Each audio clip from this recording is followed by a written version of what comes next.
परभणीत पुढील 2 दिवस उष्णतेची लाट, हवामान विभागाकडून अलर्ट जारी। परभणीत सध्याचं तापमान 40 अंशांच्या पार, पुढील 2 दिवसात तापमान आणखी वाढणार। राज्यात सगळीकडे तापमानात वाढ, जलाशयामधील पाणीसाठा आटू लागल्याने चिंतेचे ढग। जलाशयांमध्ये एकूण 41% पाणीसाठा शिल्लक, पाणी जपून वापरण्याचं जलसंपदा विभागाकडून आवाहन। आता घराच्या मेंटेनन्सवरही लागणार जीएसटी। दरमहा मेंटेनन्सवर 7,500 हून अधिक खर्च होत असल्यास खात्री, जास्त मेंटेनन्सवर 18% जीएसटी लागण्याची शक्यता। मुंबईकरांचा प्रवास आणखी सोपा होणार लवकरच। चेंबूर ते मानखुर्द दरम्यान धावणार मेट्रो लाईन 2B लवकरच होणार सुरू। पहिल्या टप्प्याची चाचणी येत्या 16 एप्रिलपासून मेट्रो मार्गावरील 5 स्थानकांची कामं पूर्ण। लोकल प्रवाशांना मध्य रेल्वेकडून खुशखबर। मध्य रेल्वेवर एसी लोकलच्या फेऱ्या वाढणार, आता 16 एप्रिलपासून होणार अंमलबजावणी। पनवेलमधील बारवई तालुक्यातील ठोंबरेवाडीत रानगव्याचा मुक्त संचार, रहिवाशांमध्ये भीतीचं वातावरण। हिंस्र रानगव्यांच्या जवळ जाऊ नये, वन विभागाचं आवाहन। नांदेडमध्ये अग्निशमन सेवा सप्ताहाला सुरुवात। अग्निशमन दलात 7 वाहने असून 27 जवान कार्यरत। कॉल आल्यावर 1 मिनिटात घटनास्थळी पोहोचण्याची अग्निशमन दलाची तयारी।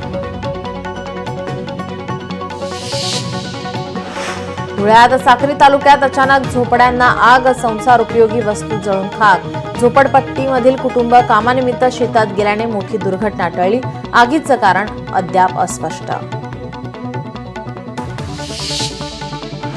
मालेगावमध्ये सत्यम इलेक्ट्रॉनिक्सच्या गोदामाला भीषण आग, लाखो रुपयांचं साहित्य जळून खाक, आगीचं कारण अस्पष्ट।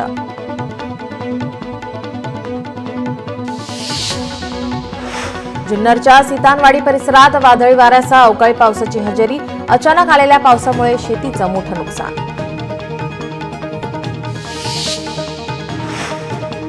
रायगड जिल्ह्यात शेकापला मोठा धक्का, माजी आमदार पंडित पाटील करणार भाजपामध्ये प्रवेश, मुहूर्त ठरला 16 एप्रिलला मुंबईत पक्षप्रवेश। रोहित पवार इंग्लिश मीडियममध्ये शिकलेले, सोन्याचा चमचा जन्माला घेऊन आलेले पोट्ट गुलाबराव पाटलांचा सणसणीत टोला। पुण्याच्या उरुळी देवाची परिसरात भंगाराच्या गोदामाला भीषण आग, सुदैवाने आगीत कोणतीही जीवितहानी नाही, आगीचं कारण अस्पष्ट, गोदामाचे मोठ्या प्रमाणात नुकसान।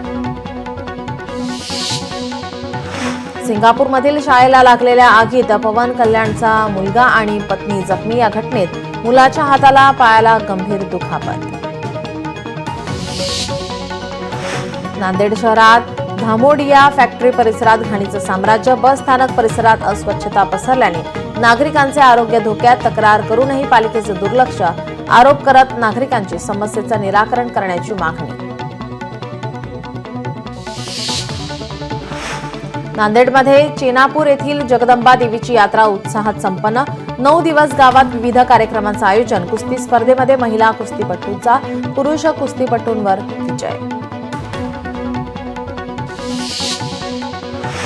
परभणीमध्ये रामेश्वर देवस्थान पालखी उत्सव, अखंड हरिनाम सप्ताह पार, साक्षात्कार बैलगाड्या ओढण्याचा कार्यक्रम उत्साहात, हजारो भाविकांचा मोठ्या संख्येने सहभाग।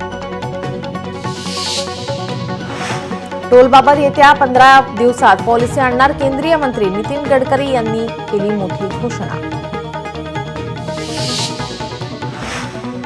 कोल्हापूरमध्ये हुल्लडबाजांना पोलिसांचा दणका, डीजेवर अश्लील नृत्य केल्याप्रकरणी 29 जणांवर कारवाई, डॉल्बीच्या गाण्यावर महिलांचं अश्लील नृत्य।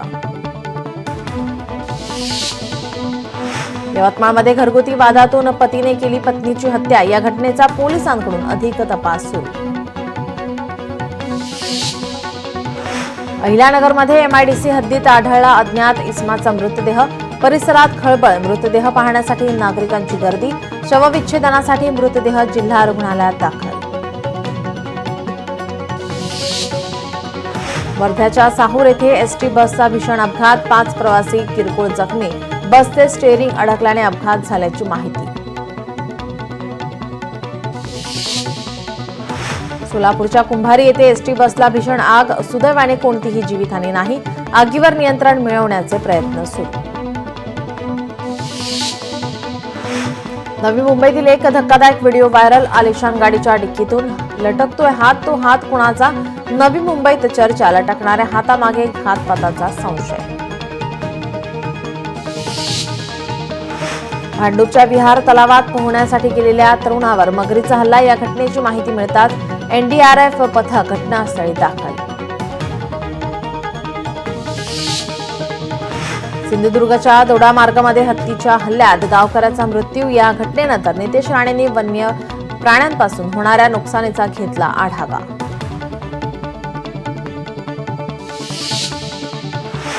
अहिल्यानगरमध्ये वादळी वाऱ्यामुळे द्राक्ष पिकाला फटका. शेतकऱ्यांचं मोठ्या प्रमाणात नुकसान. द्राक्ष बाग वादळी वाऱ्यामुळे उद्ध्वस्त.